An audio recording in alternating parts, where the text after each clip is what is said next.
Protein से भरा गोश्त तो सब जो है वो बड़े शौक से खाते हैं, मगर बहुत ही कम लोगों को ये मालूम होता है कि जो वो गोश्त खा रहे हैं उस हिस्से को क्या कहा जाता है। तो आए आज हम ये जानने की कोशिश करते हैं कि जो गोश्त हम खा रहे हैं उसके मखसूस हिस्सों के जो नाम हैं वो क्या हैं। तो अभी हम चलते हैं और कसाई से बात करते हैं और उन्हीं से ये जानते हैं कि इन जो मुख्तलिफ हिस्से हैं इस गोश्त के, इसको क्या कहा जाता है। तो चलिए मेरे साथ।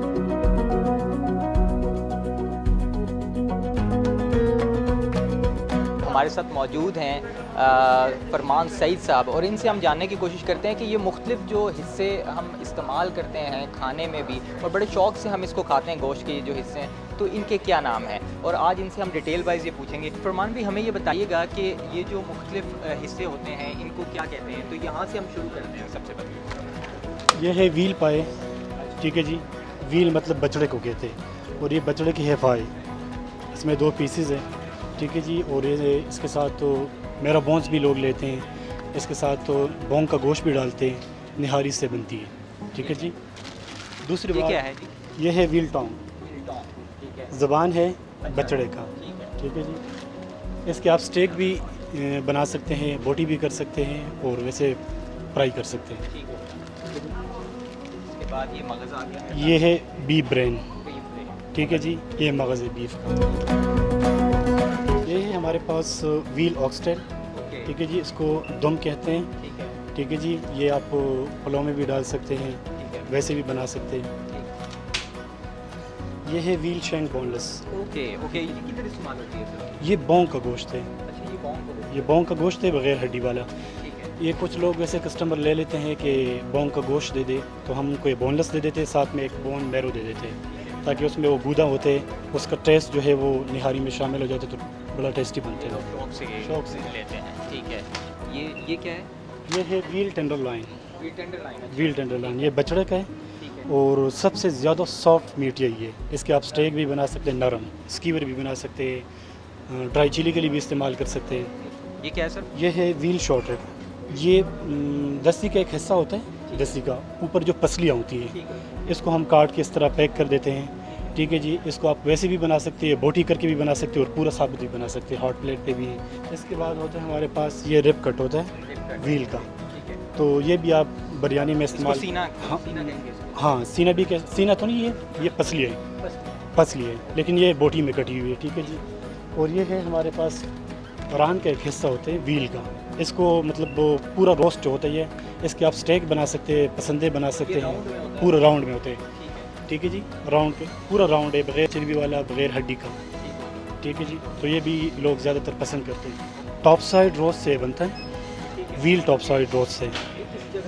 ये भी रान का एक हिस्सा होता है, ये भी रान का एक हिस्सा होता है, तो उसमें बिल्कुल चर्बी वगैरह और पट्टे शट्टे बिल्कुल नहीं होते बिल्कुल फैट से, यानी कि पाक है ये, बिल्कुल फाक है, ठीक है जी। तो उसके हम स्टेक बना देते हैं और उसको फिर मशीन से निकाल देते हैं ताकि पकाने में भी आसानी हो। उसमें छोटे छोटे सुराख कर देते हैं मशीन से, उसको जब निकालते हैं, ठीक है, एक दफ़ा, तो उसको हम फिर कहते हैं पसंदे, पार्चे जिसको कहते हैं उर्दू में, ये है व्हील पार्चे। तो ये भी लोग ज़्यादातर पसंद करते हैं और लेते हैं यहाँ से, ठीक है। ये भी स्टेक्स, यानी कि स्टेक्स। इस तरह हमारे पास ये व्हील टेंडराइज स्टेक, ये भी इसी तरह का होते हैं, मतलब इसमें 19-20 का फ़र्क होता है। इसको हम 2 दफ़ा मशीन से निकालते हैं, ठीक है जी। ये भी स्टेक है, इसको भी आप हॉट प्लेट और ग्रिल पे बना सकते हैं, तो ये पकाने में ज़रा आसानी होती है। ये है व्हील सरलाइन स्टेक, ठीक है जी। तो ये भी एक रान का हिस्सा होते हैं, ठीक है जी। तो इसको भी ज़्यादातर लोग शौक़ से खाते हैं, क्योंकि जो बीफ को पसंद करने वाले लोग होते हैं, ये साइडों पे इसकी लेयर चर्बी होती है, तो फैट भी होता है बिल्कुल, इसको भी लोग बड़े शौक़ से खाते हैं।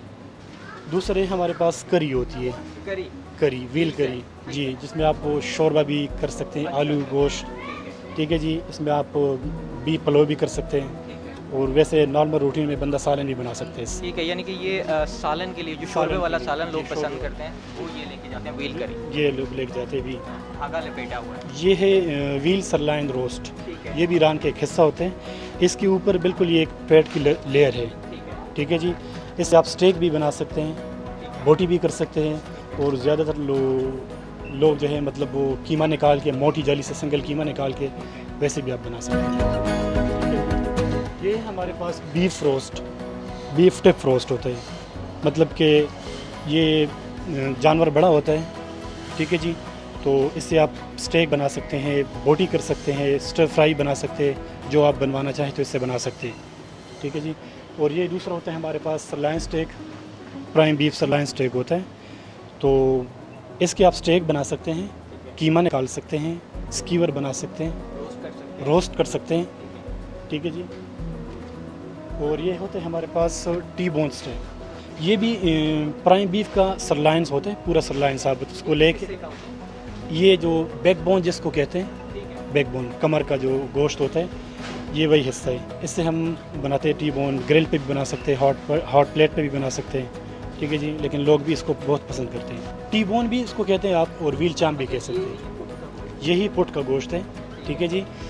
इसको प्राइम मतलब इन पार्टों में हम कहते हैं टी बोन स्टेक, और वैसे आप इसको पुट का गोश्त भी कह सकते हैं। जी बिल्कुल, आपने ये देखा कि फरमान साहब ने हमें जो है वो जो बीफ व्हील इस सब के बारे में बहुत डिटेल से बताया है। और मेरे ख्याल में ये वीडियो देखकर आपको आसानी से समझ आ जाएगी कि कौन कौन से पार्ट्स हैं और किस किस खाने में उनको हम बेहतर तरीके से जो है वो इस्तेमाल कर सकते हैं। स्टेक्स के अंदर जो पार्ट्स यूज़ होते हैं वो भी उन्होंने बताए। उसके अलावा उन्होंने हड्डी वाला गोश्त और बग़ैर हड्डी के जो गोश्त है उसके मुतालिक भी बताया, और डिफरेंट पार्ट्स की अफादियत के मुतालिक भी उन्होंने बड़े डिटेल से बताया। तो उम्मीद है कि इस वीडियो को देखने के बाद बासानी तौर पर आप ये जान जाएंगे कि कौन कौन से पार्ट्स हैं और उनकी क्या अफादियत है। जी।